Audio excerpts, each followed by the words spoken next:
And now I must say a few things about the gathering of the church.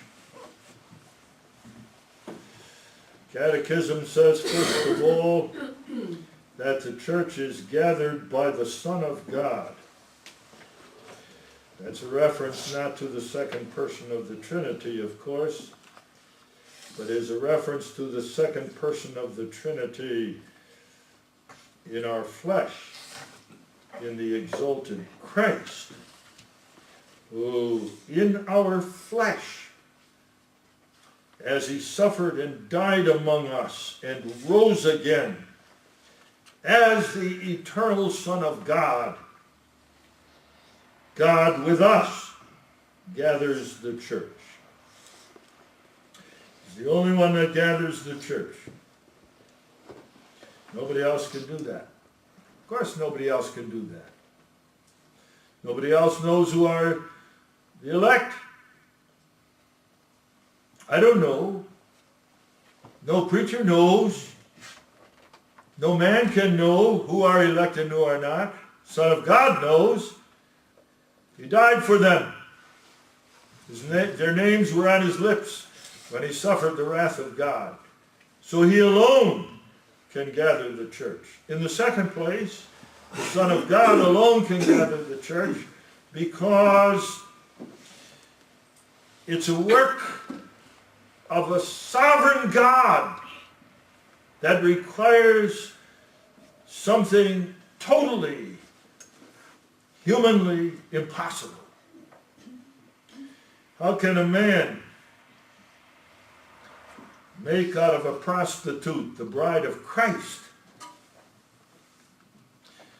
How can a man make out of a murderer, a thief, an adulterer, a holy saint? How can a man do that? How can a man transform our corrupt and depraved natures so that they are like the glorified nature of Christ? No man can do that.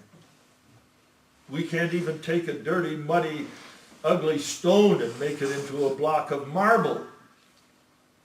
That's beyond our ability. We can't even take a worm, an ugly worm that makes some people shudder, and put it in a chrysalis and change it inside that chrysalis to a gloriously beautiful moth that happens every day in our creation. We can't do that.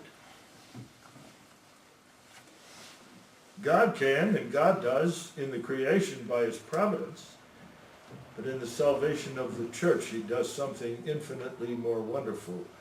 He creates out of enemies friends.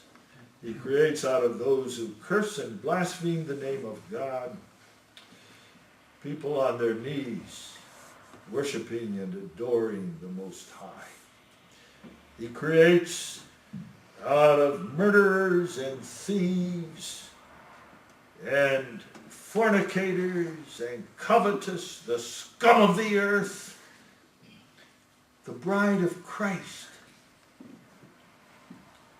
That's a work that is absolutely surpassing human understanding.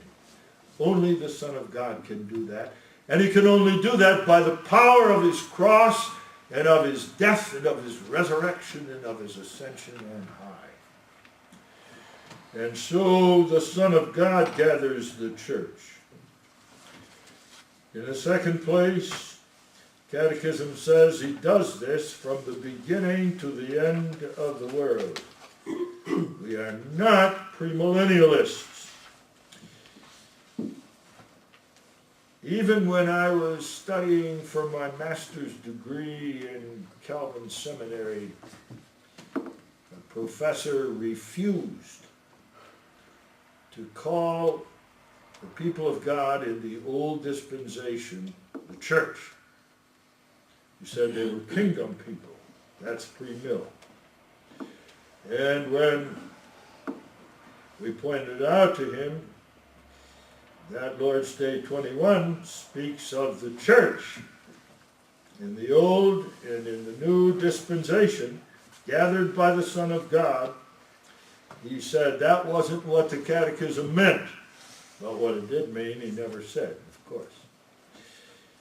So there is the death blow to all premillennialism and to almost all Baptistic theology. In fact, it is really impossible to hold to one church in the Old and New Testament and be a Baptist. That's really impossible. Baptists, by the very logic of their position, are driven to a premillennial conception of things. One church, beginning with Adam, and a church that will finally be gathered when the last elect is born and brought to faith in Christ. In the third place, the Catechism says that the Son of God not only gathers his church, but he defends it and preserves it to himself. I think those words of the Catechism go sometimes unnoticed.